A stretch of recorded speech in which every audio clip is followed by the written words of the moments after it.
तो आपको सिर्फ एक स्टॉक में 10 से 20% कैपिटल डालनी है, ठीक है। दूसरा, स्विंग ट्रेड्स में आप कितनी ही अच्छी स्ट्रेटेजी यूज कर लें, उसके बाद भी आपको लॉस ही होना है। रिस्क मैनेजमेंट, अगर आप ट्रेडिंग में बिना रिस्क मैनेजमेंट के ट्रेड करते हैं तो आपके लॉस होने के चांस 100% होते हैं, 90% प्लस ही है। मान के चलिए आपके लगभग लगभग लॉस ही होंगे। ओवरऑल अगर आप देखेंगे अपना पोर्टफोलियो तो रेड में होगा, ठीक है। दूसरा, स्विंग ट्रेड्स में आप कितनी ही अच्छी स्ट्रेटेजी यूज कर लें, उसके बाद भी आपको लॉस ही होना है। आप 70-80 प्लस वाली एक्यूरेसी को यूज करेंगे, लेकिन अगर आप रिस्क मैनेजमेंट को फॉलो नहीं करते, उसको यूज नहीं करते, तो आपका लॉस होगा। चलिए आइए जानते हैं रिस्क मैनेजमेंट का मतलब क्या होता है। रिस्क मैनेजमेंट नाम से ही आपको समझ आ रहा होगा, रिस्क को मैनेज करना मतलब आपको अपने पोर्टफोलियो का कम से कम रिस्क करना है, ठीक है। आपको कम से कम लॉस लेना है। इसके मैंने 3-4 पॉइंट्स निकाल रखे हैं ब्रीफली में, उन्हें हम डिस्कस करते हैं। आइए चले जानते हैं पहले पॉइंट के बारे में।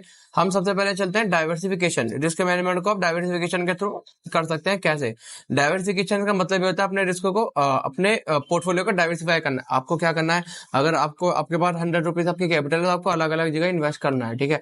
हो सके तो आप एक सेक्टर में एक या दो स्टॉक में इन्वेस्ट करिए, फिर दूसरे सेक्टर में इन्वेस्ट करिए। इससे क्या होगा, अगर आप एक सेक्टर डाउन जाएगा और दूसरा सेक्टर अप जाएगा तो आपका पोर्टफोलियो मैनेजेबल रहेगा, बैलेंस रहेगा।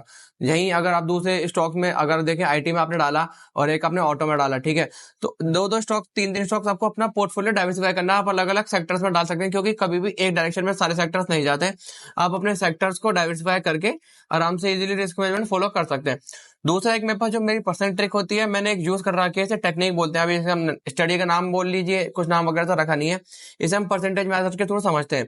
इसमें आपको क्या करना रहता है, इसमें आपकी 100 रुपीज की कैपिटल है मान के चलिए, तो आपको सिर्फ एक स्टॉक में 10 से 20% कैपिटल डालनी है, ठीक है।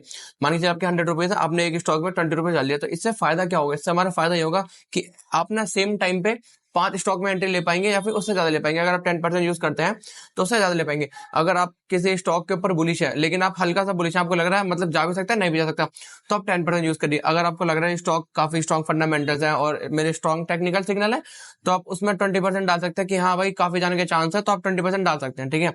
तो आप ऐसे मैनेज करके 5 से 8 स्टॉक में एंट्री ले सकते हैं। इससे क्या होगा, आपका पोर्टफोलियो यहाँ भी डाइवर्सिफिकेशन रहेगा, यहाँ भी पूरा प्रॉपर रहेगा, क्योंकि एक हर स्टॉक सेम डायरेक्शन में नहीं जाता है, ठीक है। तो इससे आपका डाइवर्सिफाई रहेगा। तीसरा, आपको जो एक रिस्क रिवॉर्ड भी होता है ना, वो भी काफी देखने वाला होता है अगर आप ट्रेडिंग करते हैं तो, ठीक है।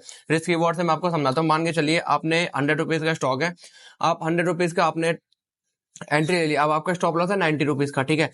तो आप 10 रुपीज का पर शेयर पे रिस्क ले रहे हैं, ठीक है।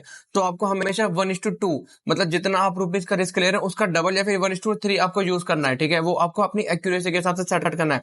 अगर आपकी एक्यूरेसी स्ट्रेटजी की हाई है तो आप 1:2 लेके इजीली प्रॉफिट ओवरऑल प्रॉफिटेबल रह सकते हैं। लेकिन अगर आपकी एक्यूरेसी कम है लेकिन वो बड़े टारगेट देते हैं तो 1:3 1:4 भी आप जा सकते हैं, ठीक है। इससे फायदा क्या होगा, अभी हमने एग्जाम्पल लिया था, 100 रुपीज का स्टॉक था, 90 रुपीज हमारा स्टॉप लॉस था, ठीक है। तो मतलब 10 रुपए का रिस्क, तो आपको क्या करना है, टारगेट 120 का सेट करना है, ठीक है।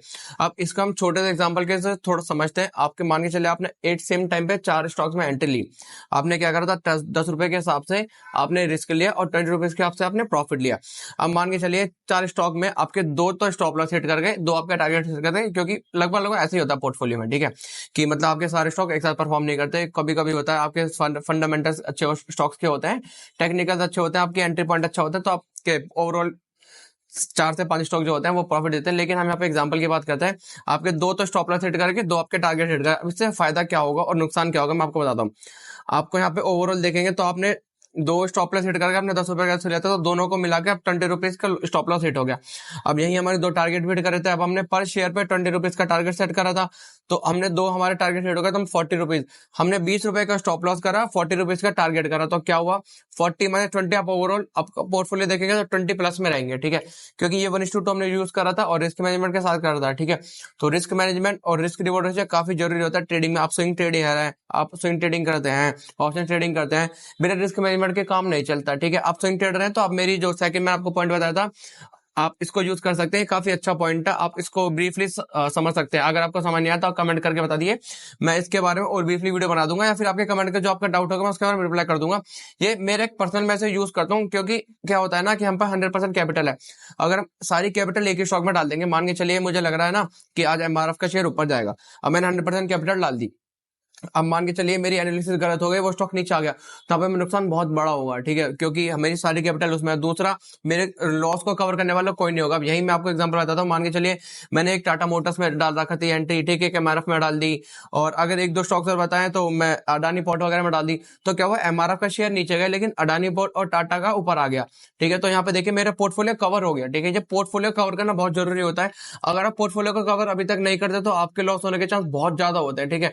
तो रिस्क मैनेजमेंट बहुत जरूरी है, इसे इग्नोर ना करें। चलिए तो मिलते हैं नेक्स्ट वीडियो में एक और अच्छे कॉन्सेप्ट के साथ।